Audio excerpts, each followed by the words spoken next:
Hi friends, அஸ்ஸலாமு அலைக்கும். இன்றைக்கி என்ன செய்ய போகிறோம்னா பச்சை மிளகா வச்சு கிரேவி பண்ண போகிறோம். சட்னியும் பண்ணலாம். சட்னி அடுத்த வெளியில் போடுறேன் பாருங்கள்.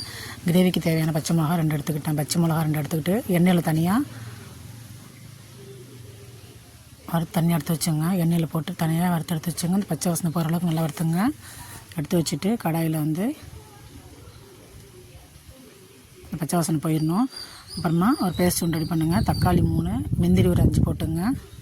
அது தனியாக அரைச்சி எடுத்து வச்சுங்க. இது நல்லா வதங்கிருச்சு. அது தனியாக எடுத்து வச்சுக்கிட்டு பட்டை கிராம்பு போட்டுங்க. பெருஞ்சியில் போட்டுட்டு வெங்காயம் போட்டு நல்லா வதக்கி விடுங்க. வதங்கினதுக்கப்புறம் இஞ்சி பூண்டு பேஸ்ட்டு போட்டுங்க. 1 ஸ்பூன் இஞ்சி பூண்டு பேஸ்ட்டு வதங்கினதுக்கப்புறம் மஞ்சத்தூள் 1/2 ஸ்பூன் போட்டுங்க. மல்லித்தூள் 1/2 ஸ்பூன் போட்டுங்க.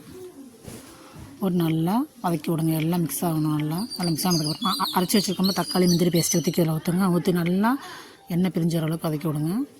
எண்ணெய் பிரிஞ்சதுக்கப்புறமா 3 ஸ்பூன் தயிர் ஊற்றிங்க. தயிர் நல்லா வதக்கினதுக்கப்புறமா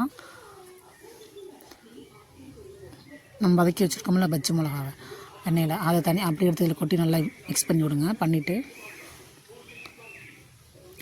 ஒரு டம்ளர் தண்ணி ஊற்றி நல்லா கொதிக்க விட்டு லாஸ்ட்டில் தேங்காய் அரைச்சி ஊற்றிங்க. அந்த காரம் சுத்தமாகவே இருக்காது, சூப்பராக இருக்கும். ட்ரை பண்ணி பாருங்கள். இந்த வீடியோ பிடிச்சிருந்தா லைக் பண்ணுங்கள், கமெண்ட் பண்ணுங்கள், ஷேர் பண்ணுங்கள், மறக்காமல் சப்ஸ்கிரைப் பண்ணுங்கள். நல்லா சூப்பராக இருந்துச்சு. சப்பாத்தி, இட்லி, தோசைக்கெலாம் சூப்பராக இருக்கும். ட்ரை பண்ணி பார்த்துட்டு எப்படி இருக்குன்னு சொல்லுங்கள். இதில் லாஸ்ட்டில் தேங்காய் அரைச்சி ஊற்றுங்க. அரை மூடி ஊற்றிங்கன்னா இன்னும் சூப்பராக டேஸ்ட்டாக நல்லாயிருக்கும். இதில் முந்திரி சேர்த்துருக்கோம். அதெல்லாம் டேஸ்ட் நல்லா சூப்பராக இருக்கும். நல்லா திக்னஸ் கொடுத்துருவோம். நல்லாயிருக்கும். ட்ரை பண்ணுங்கள். அஸ்ஸலாமு அலைக்கும்.